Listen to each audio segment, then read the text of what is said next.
Hello everybody, welcome to the Performance Kitchen. Today we've got the brakeman for GB Bobsleigh. We've got Jordan Smallin in the kitchen. Welcome.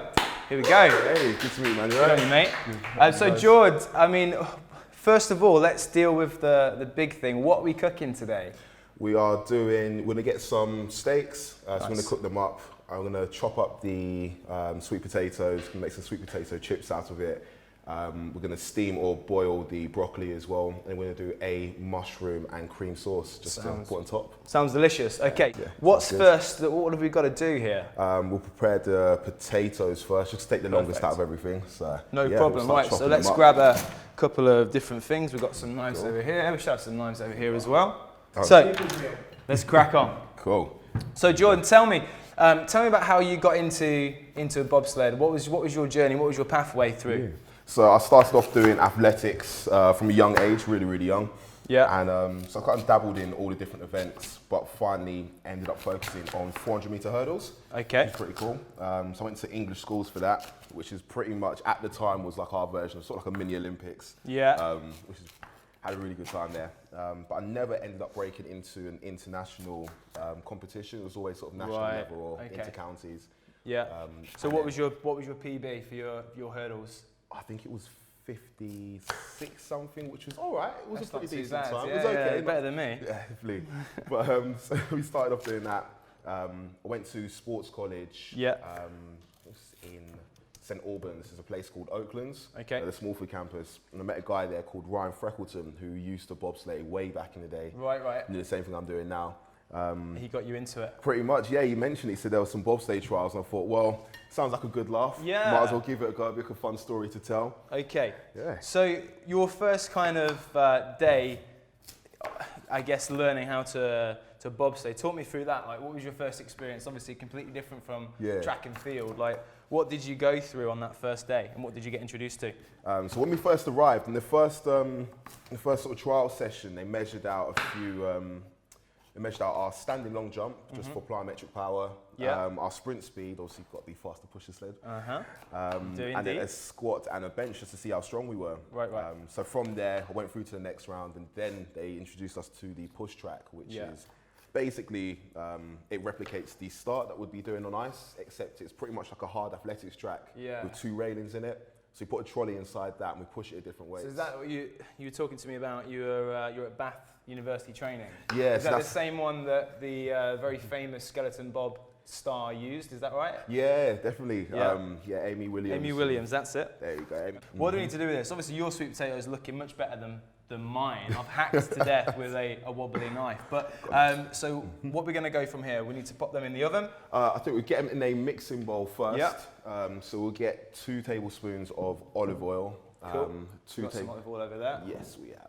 We've got sunflower. And what I'll do is I'll get a little baking tray at the same time. See if we can sort that out. You got some macadamia oil there you can use. Yeah, go on. We'll use some macadamia oil. Anything else out? That'll do. Yeah, it's all good. So we'll get 2 tablespoons of either olive oil or any oil you really want. Yeah. Obviously, if your friends have got a nut allergy, I wouldn't recommend using the nut oil. This is that wouldn't be too good. You're not allergic to nuts, are you? I'm not allergic to nuts. No, I eat anything and everything, as you'll find out. Perfect. Could put a little bit of soy sauce in there as well. So I'd say a tablespoon or go for 2. Cool. Perfect. There we go. Right. And then from there, we'll literally just throw everything inside. Brilliant. Mix it all up. Get hands dirty. I'll let you do yours first. They look cool. Like there's enough in that to mix them up. Yeah. Cool. Excellent. Right. Awesome.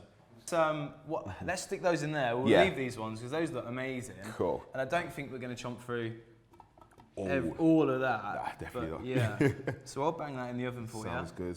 Okay. Lovely. So where are we moving on to from here then? Right. So we'll move this away and we'll. I'm going to move these away as well.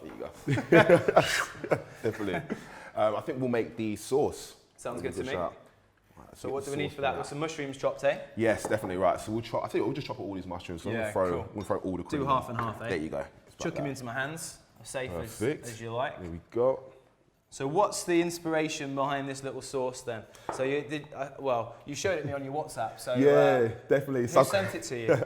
It's got one of my So one of my friends, Amy, she's a really, really good cook. So I always get these Snapchats from her cooking stuff like chicken wrapped in Parma ham. So I'm always trying to copy her. But so I said to her, I've got an idea. So I pretty much chose everything, but I was trying to think, right, I need something to sort of finish off the meal, put it together. And she's like, oh, why don't you do a sauce? And I was like, I'll do peppercorn sauce. She's like, no.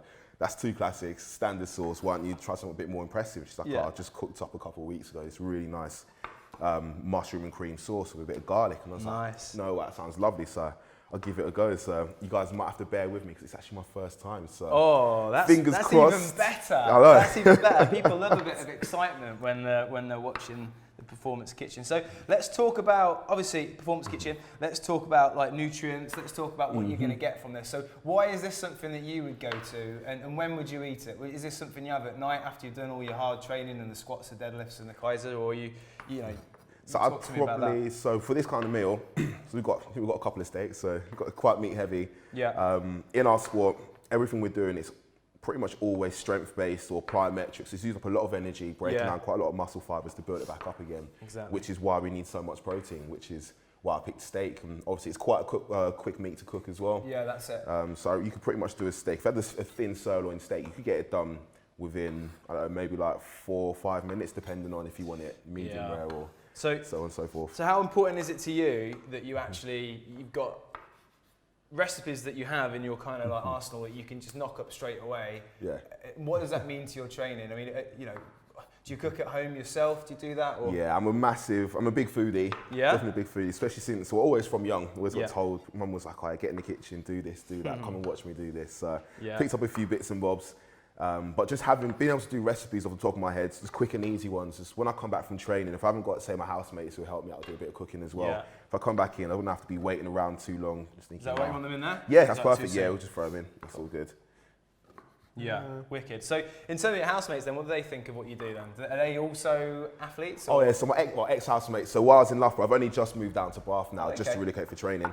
But yeah, all of them are athletes. So we had Emma, who used to be a heptathlete. I think she's just focusing on hurdles at the moment. Yeah. Jess is a long jumper and a sprinter. And then Carla did a bit of triple jump as well. Yeah, yeah. So yeah, all of us were big foodies. Always walking and seeing me cooking up my steaks. That's pretty much my speciality.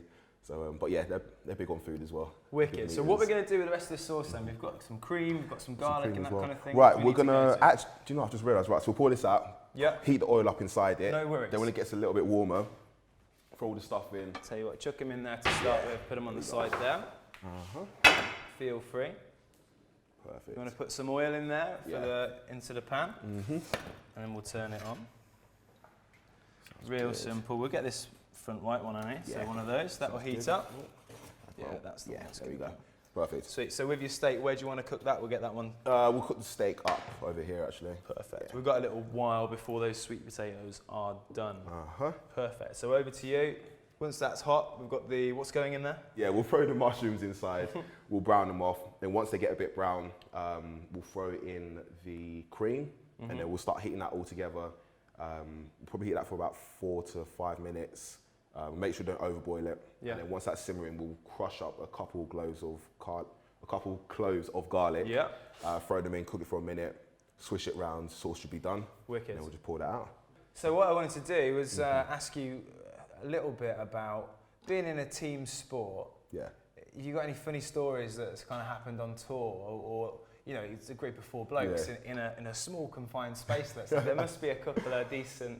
We've got stories. I've got a few stories. Okay, go hit us with one. Right, so I'm trying to think. First one we'll say I'll do my first story. So my first season when I started, when you get to the bottom of the track, there's usually this little iced over area. So it's a big square where you take the sled. So you have to turn it when you come off the ice. Yeah. Just make sure you don't scratch the runners. So you're pulling the sled to the side, and then to get it back inside the runners, you kind of have to lift the sled up, turn it. So you're in the air, like pretty much holding it, and it's quite heavy as well. Yeah, yeah.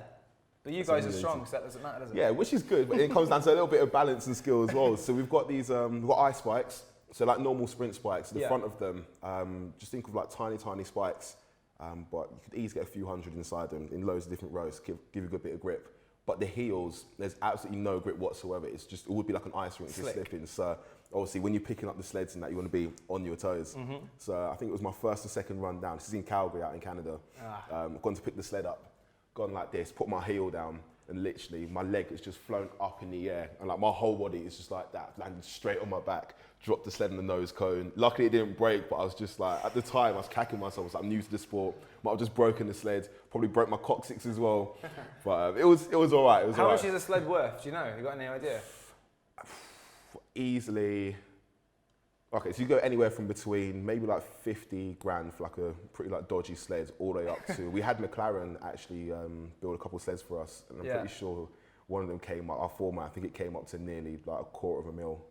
Like, so they're really expensive. Wasn't that one, thank God. So that's including all the bits of testing, wind tunnels and stuff like that. Right. But I didn't break it. So good. And I never did that again. Never did that again. Right. So where are we going with the food now? What do you want me to do and to help out with? We'll do the broccoli. Sweet. To be fair, we can split that into. All we really need to do is just take off like the random little leafy bits that we don't need. Okay, no problem at all. It's all these little bits here. Yeah. Just pull them off like that. Yeah, but then the stems itself, this tender stem, it's pretty nice, so you might as well just... Yeah, that's it. Save some of the nutrients. So I think the question is always coming, and anyone that sees your name at the top of the YouTube video is going to go, right, bobsled, have you watched Cool Runnings? It's going to come, isn't it? It's a funnily standard enough, question. I have. Funnily enough, I have. Okay. And how close to real life is that? Do you know, funnily enough, like people say, oh yeah, they laugh and joke about saying, oh, so surely it's not like the film. It's like, it pretty much is. It's really similar to the film, apart from when we do like practice getting in the sleds and keeping our heads down in positions, we don't do it in a bathtub, we just do it in the back of a sled. That's good to know. Which is decent, but it's my go-to. So I say to someone, I do bobsleigh, and like, oh, what is bobsleigh? I'm like, have you seen Cool Runnings? Exactly. And if they say no, which is like, I think I've met 6 or 7 people, I'm like, can't really explain it then, let's put the video up. So from here, we've got the sweet potatoes in the oven. Yeah.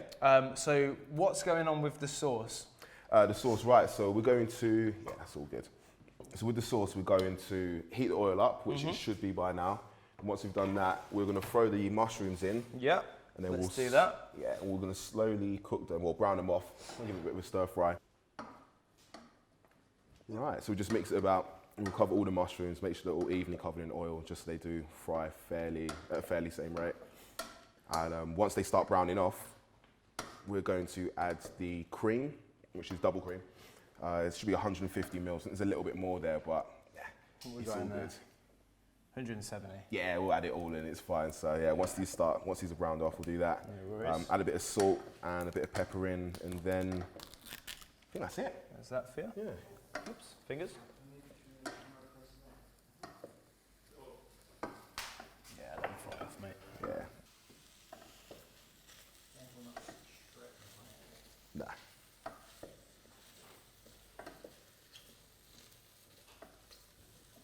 Ooh, yeah. Those sweet potatoes are actually looking good, I reckon. Yeah. In by 8 minutes time. Nice. Yeah, that'd be solid. There you go. Yeah, mate, start pouring. So that. It's not just any cream. This is double cream from M&S. It's actually Waitrose, but close enough. It's all good. So the sauce is nearly done. I've just finished crushing up some garlic. You let me know when that's going in, and we're good to go. Perfect. Like a minute, and then we'll throw it in. No problem.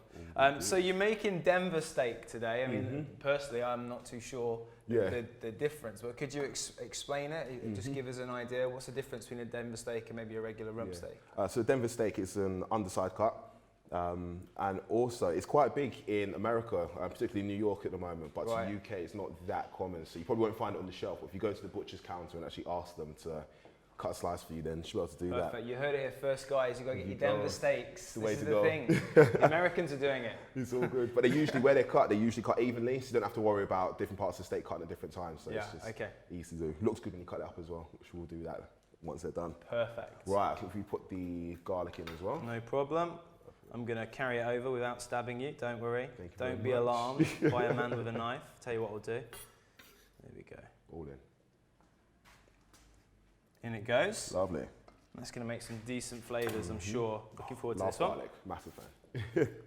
Perfect. So, do you want me to get some water on those tender stems? Yeah, that'd be perfect actually. We'll do that, we'll get them boiling.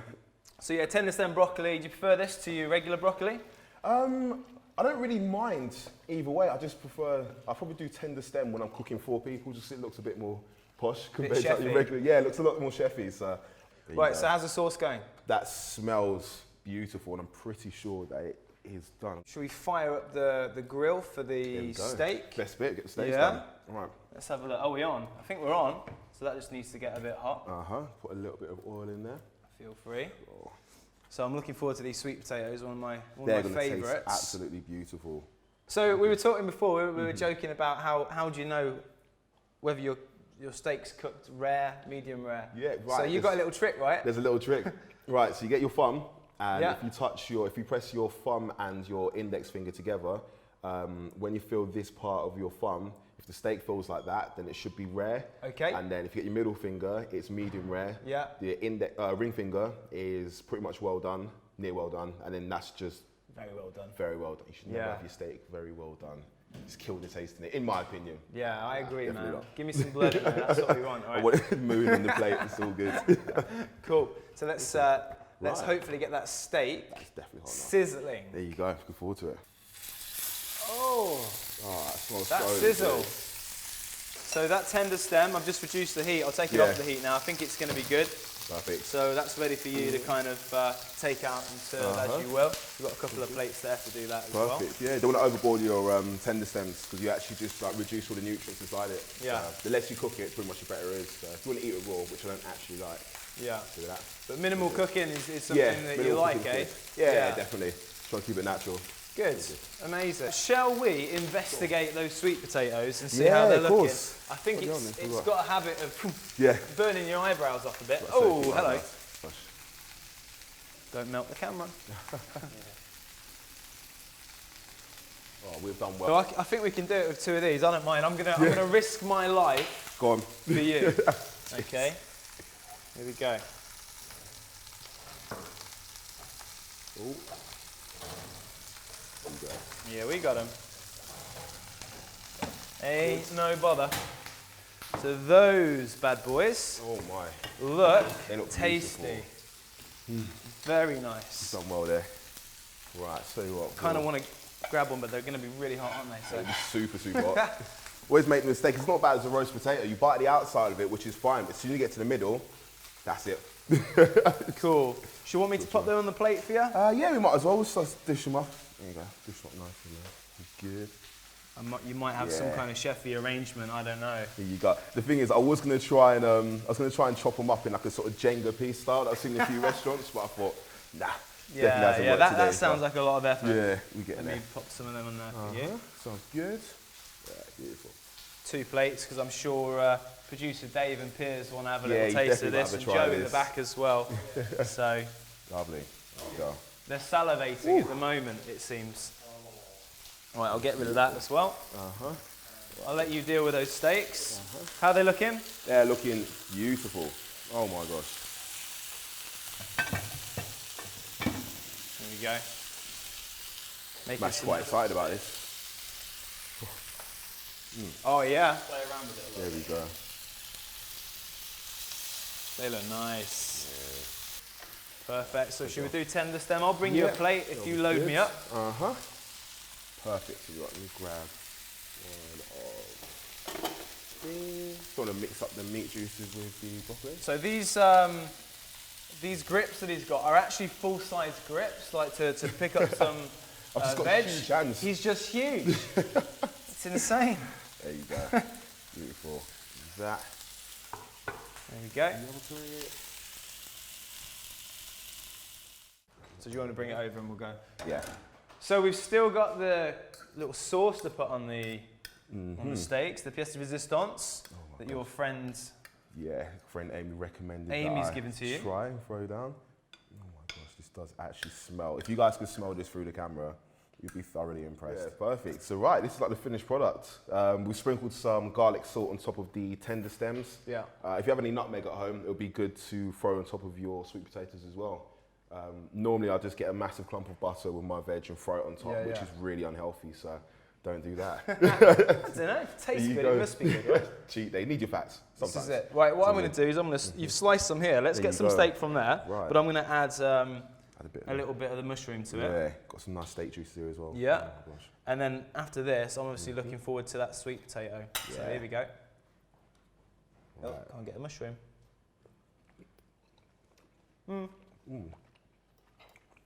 Restaurant quality, I think. I have to say that though, he's bigger than me. That's good. I like that. Amy, you've done well. Cheers for that. Thank you, Amy. I'm going to chew this, but whilst I do, I'll add something else. Sweet potatoes, again, restaurant quality. Excuse my full mouth. This has been the Performance Kitchen. This has been Jordan. I'm Jordan. Lee, thank you very much. See you later, guys. Cheers.